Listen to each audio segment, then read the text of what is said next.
Okay, so negative row 2. Oh, what am I doing? 0, negative 1, just changing the signs. Plus row 1.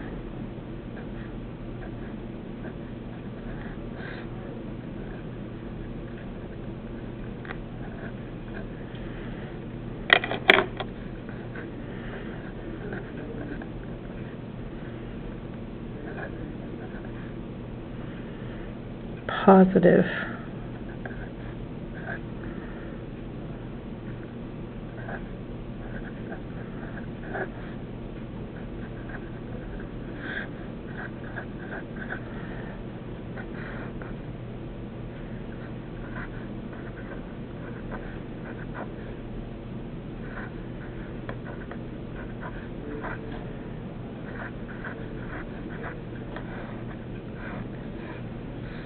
Okay.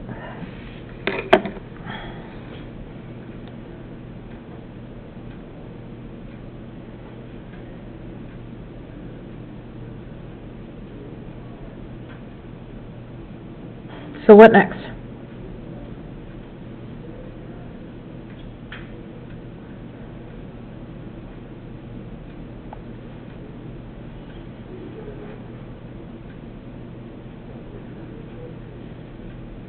We stop. Why do we know to stop?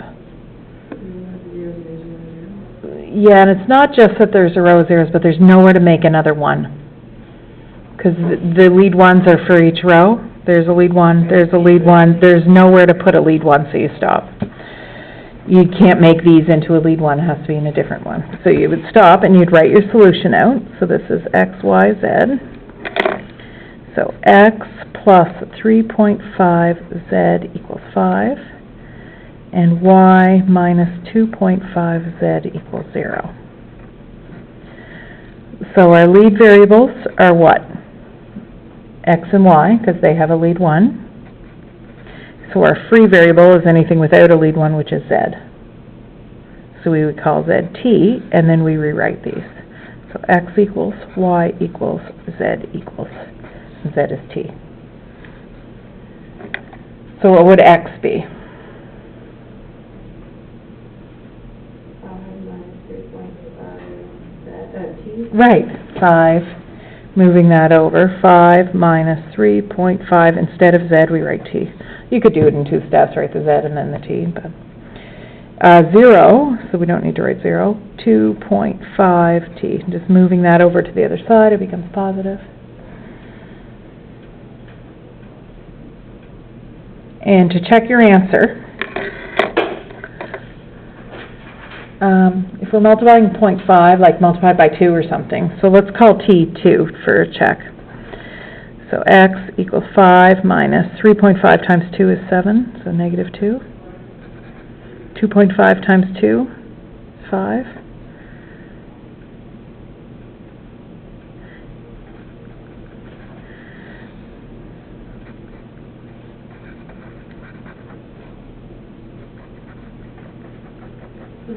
Oh.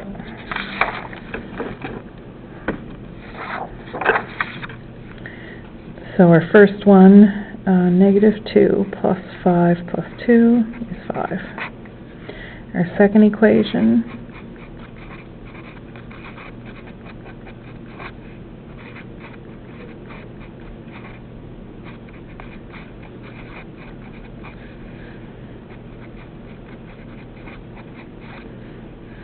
$10. Yep. And our third one, oops.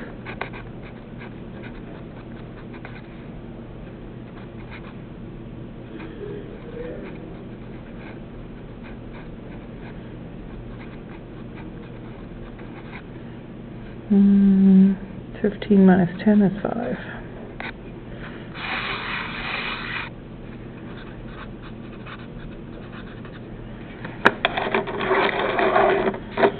So your solution is not this, what we use to check, but your solution is this in general form, showing all the solutions. Right? So I've circled what the actual solution is.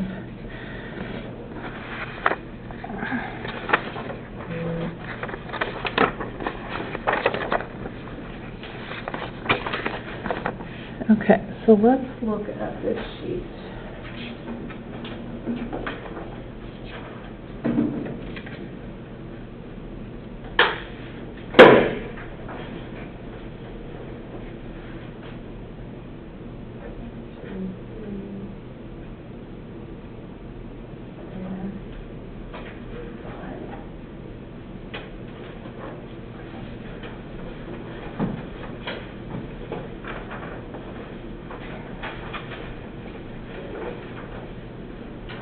So just ignore that it says review test 4 at the top. That was from another year.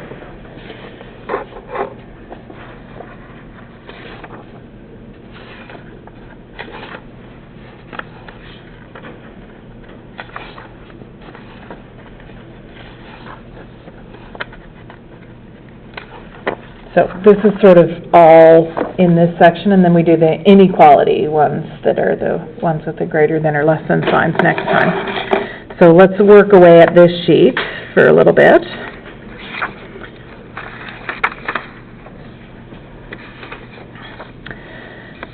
So the first three are solve the equations, which is what we just did. What about this?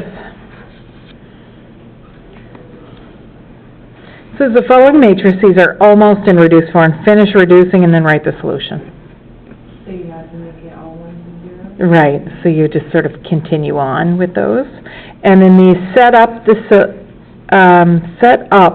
system of linear equations, indicate what the variable represents. So this would be set up. On a test, I would put do not solve, so we're just looking for the equations themselves. Okay. So let's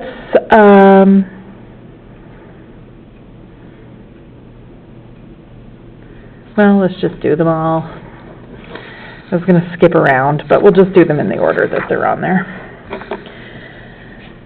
Okay, so solve.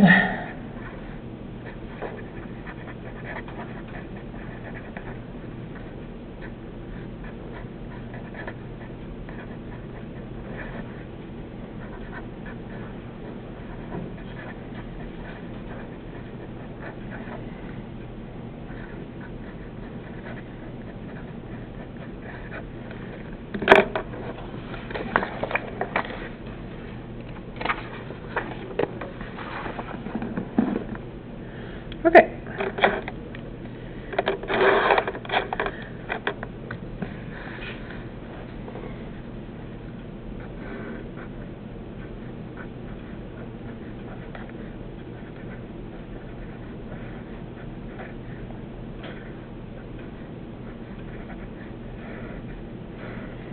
I'm not going to switch colors this time.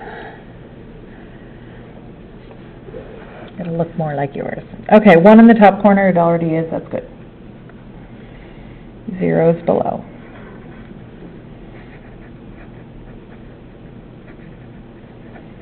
So try to write those 2 steps out. Did anyone do that already?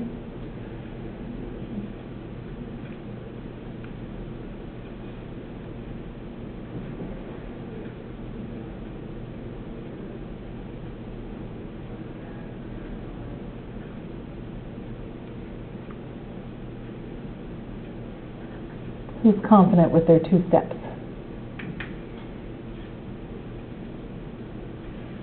The problem isn't usually writing the steps, it's usually making an error in the sign and then messing up. The thing that I mark though, I look down at the steps, like I look at your final answer. If you've got the final answer, then I know obviously you did it right. If you don't have the final answer, what I do is I go up to your steps and I say, okay, that one matches, this one matches it. Oh, there's where it messed up, and then I can find your mistake because I'm comparing it to the right one. So do make sure you write your steps down. The book is not very clear about that part. They kind of write them all in different places, and it's not obvious what you're trying to do. Okay. So you got the first one, -3 row 1 plus row 2. Do you get that? And then this would be -2 row 1 plus row 3. Okay, so we'll do those off to the side. And you do them separate instead of just copying what I do, and see if you get the same answer.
It says something different in it that we didn't see yet.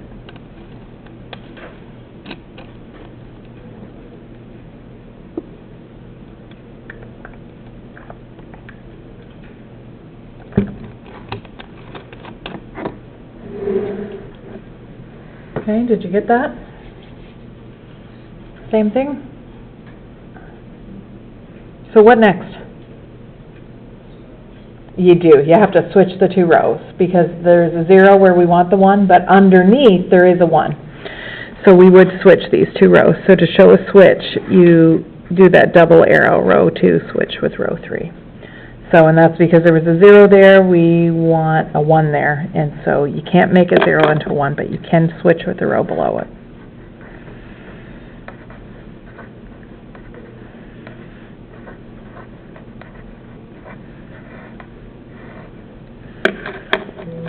And then this is nice because there's only 1 0 to make instead of 2.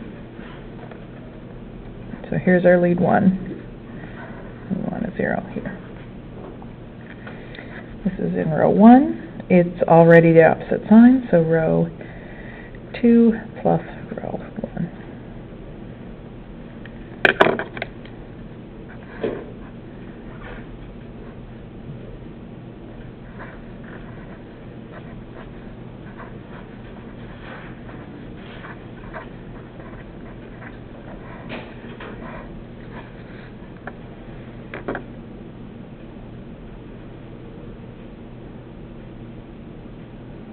Now, I just didn't do the step on the side because I was just adding the 2 rows, but you can obviously do the step on the side. Same thing so far, so good? The 5, we have no choice but to divide that row by 5. It works out nice anyway.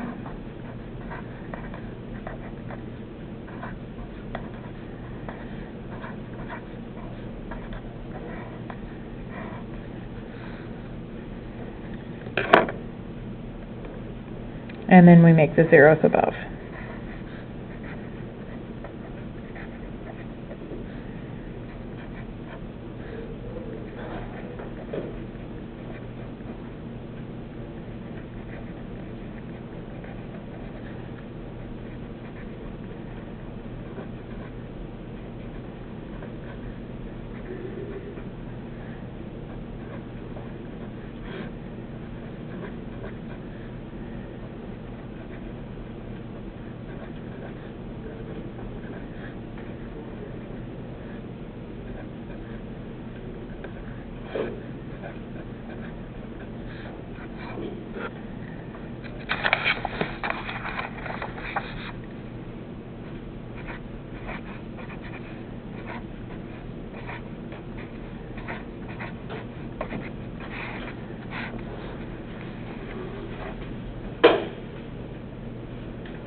Anyone have a different answer than me?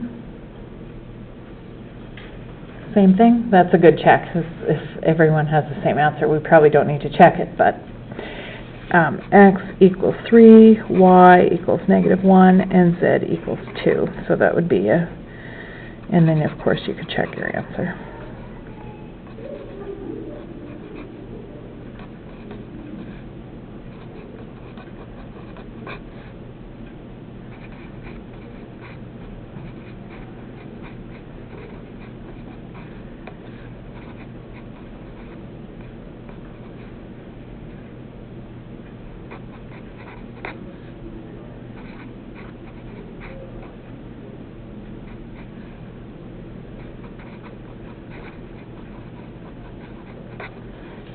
I didn't write the equations out, but I just plugged them in and they all worked. So if you got the same answer, then you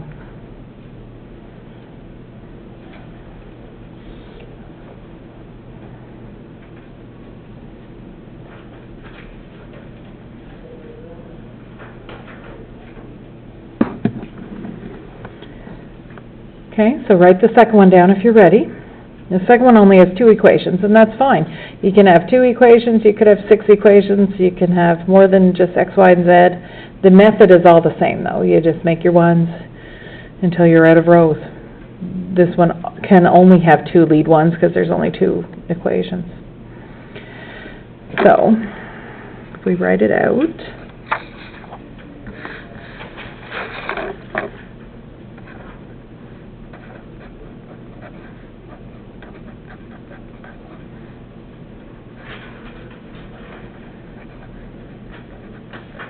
also, since there's only 2 equations, there can't be a lead one for x, y, z, so there's probably infinitely many solutions.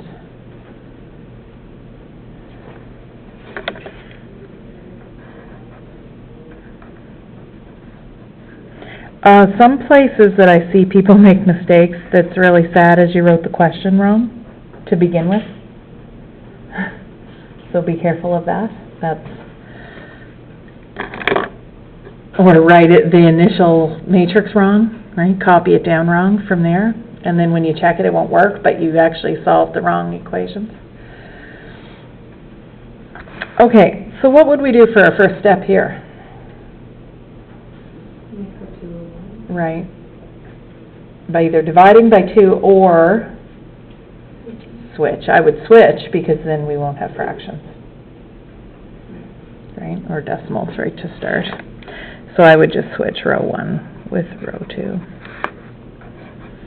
And if you notice that before you even wrote them in, that the equations being the other way around would have been easier than just write them in the right way to begin with. Right, you can see that equation had a 1 and that one had a 2, so you could just switch them. It wouldn't matter. Okay, so the 2 needs to be a 0. So that's a 2, the 1 needs to be a negative 2.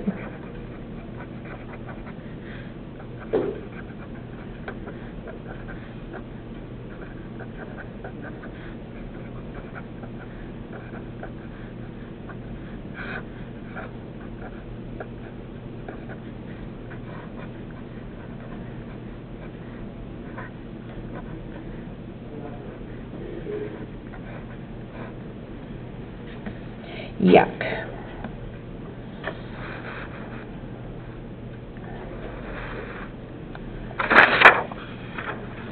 I say yuck because there's a 7 that we have to make into a 1. So we have no choice. We have to divide by 7.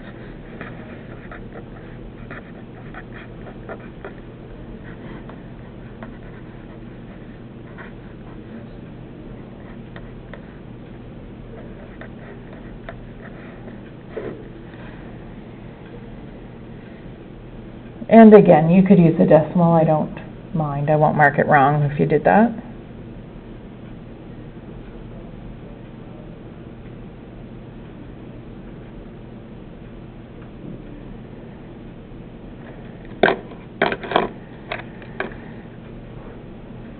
And 7 don't work out to nice numbers, so. Okay, so this is already, oh yeah, we just made that a 1, so we need to make this into a 0. That's a 3, so this needs to be a negative 3.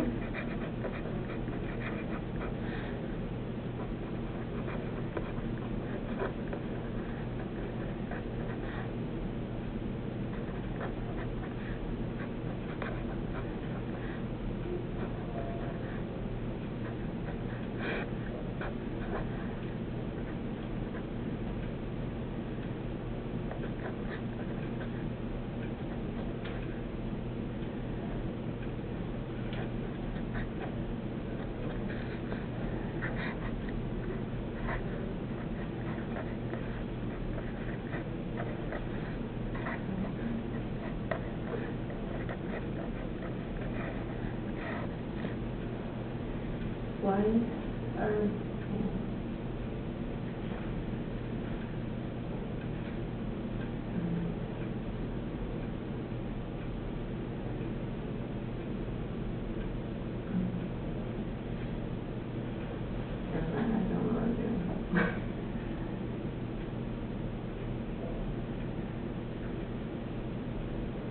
When you just add like 1, 3, 1, and 1, when you say. Yeah, that's 1 and 1, but I did I said that was 7/7, so I could add it to the fraction. Oh, okay, I see. Okay, Yeah, great. I just, to myself, I was saying, well, 1 is 7/7, so that would be 7/7 minus 3/7.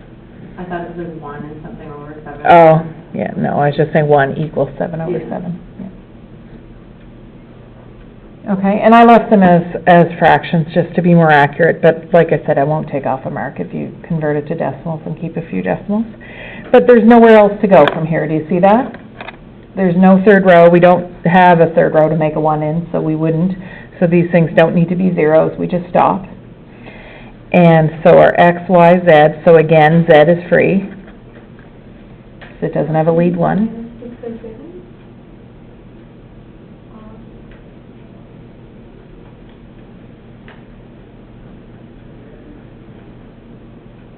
Where?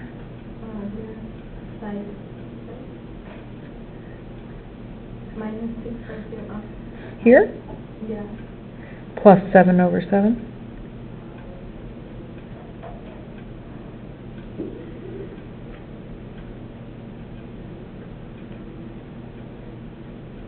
Minus 3 times row 2 was minus 0, minus 3, minus 3/7 plus 6/7. Plus row 1, which would be 7/7 and 7/7. Yeah. Okay, so then you write it out. 4/7z equals 13/7. And y plus 1/7z equals minus 2/7. Yeah, if you guys don't like the fractions, use decimals. That's okay. So 13/7 minus 4/7t. And y would be minus 2/7 minus 1/7t. And z would be t.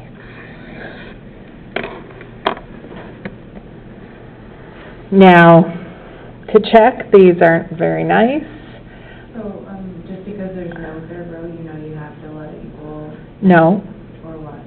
no, it's if there's no lead 1, that's what your free variable is. Okay. There's no lead 1 for the z, Okay. right? Okay. Yeah, so the z is free because but it's nothing to do with the number of rows.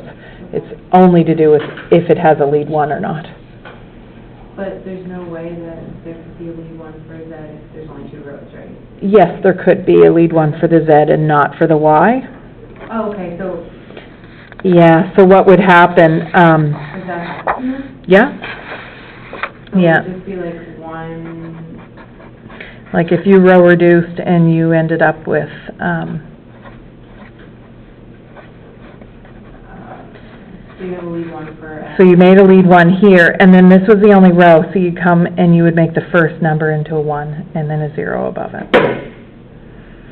So here's your lead 1s for the X and the Z, so here Y is free. Because you don't have a choice for the Y, because you can't, if it's a 0, you can't make it into a 1. Right, you can't make a 0 into a 1, so you go to the next number. Okay. Surprised I don't have one like that.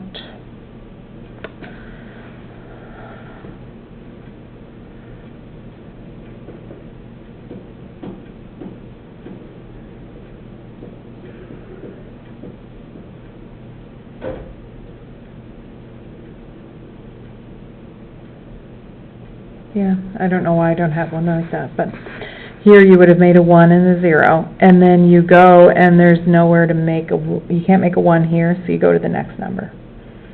So you just always go to the first number in each row. So you'd make a 1 here and then a 0, and then we would write our solution. X plus 2y equals 3, and here z equals 6. Just 6. So our solution would be x equals 3 minus 2t, y equals t, and z is 6. So z is always 6 here, it doesn't depend on t.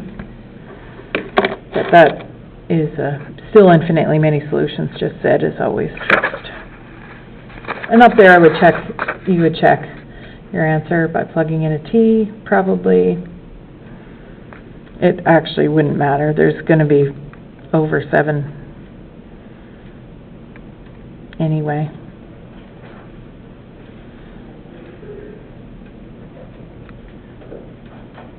I'd just probably put T as 1 and then put them in the calculator. So you should still check, but... And remember, if you round off, you might be off a little bit in your answer, but you would be close, but... All right, so if you rounded these off to a couple decimals, like you might, for example, get 4.001 instead of 4, but it's because you rounded off. If you left them as fractions and plugged them in, then it would be accurate.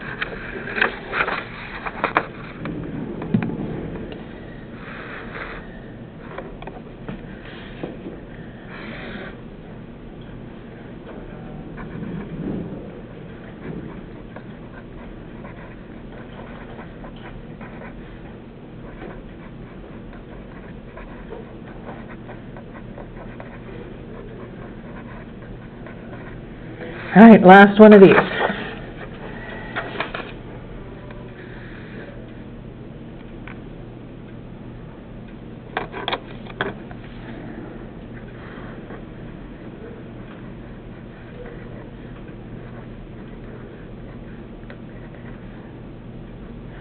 So there's no Z in the last one. So remember what we do? Put a 0 in the Z place. Right, just like the tables, if there was none, you would put a 0 there.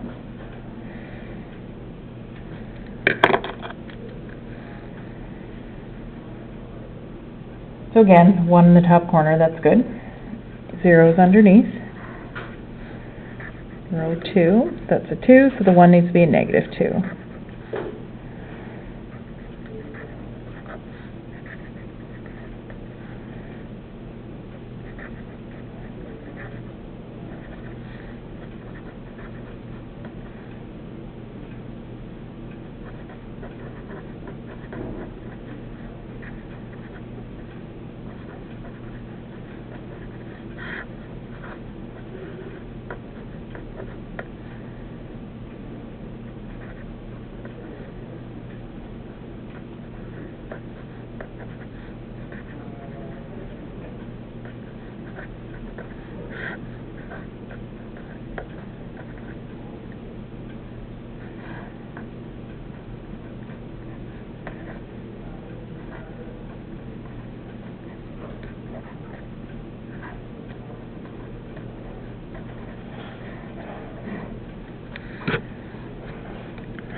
So if both equal different things, are the same things you can say?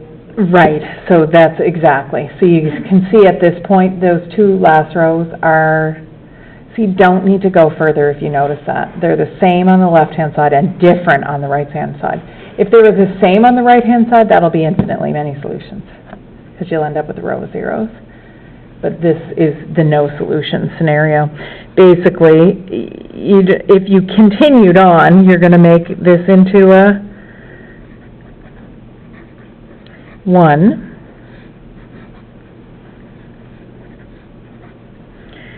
Uh, 1/5 and 7/5.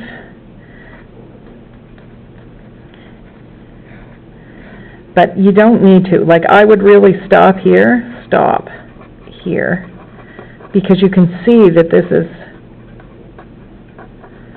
and 0 minus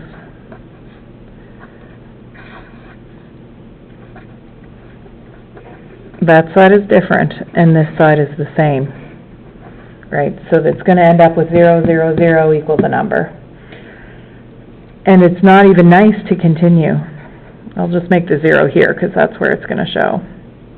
So that's in -5, so 5 row 2 plus row 3. So 5 row 2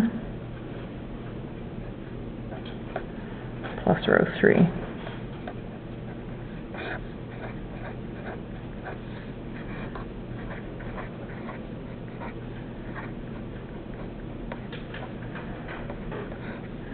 And I didn't do the 0 above because there's no point.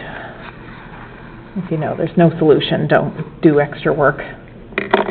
Right, so if you see that, this is no solution.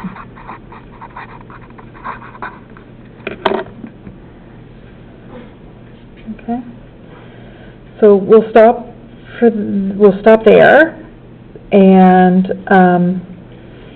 next class, I think we'll finish this sheet, so it'll be solving a few that don't have the equations with them, remind you about the word problems, and then we start the linear inequality ones, and then we'll end that with word problems. How many classes are left? 3? 3. God, feels like we just started. Yeah, 3. There's no way the linear inequalities will take 3, so we'll probably we'll finish this, start inequalities. We might actually only go 2 classes, depending on what happens. This is the last student? Yeah. So 2.5 classes left probably is what it will take, so one of our classes will be shorter.